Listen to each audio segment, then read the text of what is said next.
Hello అండి. మా వారైతే వీడియోస్ చూస్తుంటే అరటికాయ బజ్జీలు ఆయన కంటపడ్డాయి. వెంటనే వచ్చేసి "అరటికాయ బజ్జీలు చేయవా?" అని అయితే అడిగారు. సరే అరటికాయలు తెచ్చుకోండి చేస్తానని అయితే చెప్పాను. ఆయన వెళ్ళి అరటికాయలు తెచ్చుకున్నారు. నిజానికి నేను కూడా ఇదే ఫస్ట్ టైం అరటికాయ బజ్జీ చేయడం. ఎప్పుడూ చేయలేదు.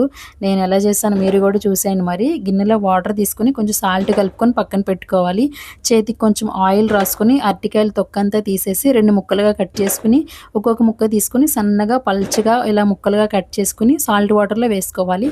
ఇంకో గిన్నె తీసుకొని ఒక కప్పు శనగపిండి, పావు కప్పు బియ్యపు పిండి, కొంచెం అల్లం వెల్లుల్లి పేస్ట్, రుచికి సరిపడా ఉప్పు, పసుపు, కారం వేసుకొని, కొంచెం తినే సోడా వేసుకొని బాగా కలుపుకొని కొంచెం కొంచెం వాటర్ పోసుకొని ఈ కన్సిస్టెన్సీలో కలుపుకోవాలి. లాస్ట్‌లో కొంచెం వాము, మరుగుతున్న ఆయిల్ 2 స్పూన్లు వేసుకొని బాగా కలుపుకోవాలి.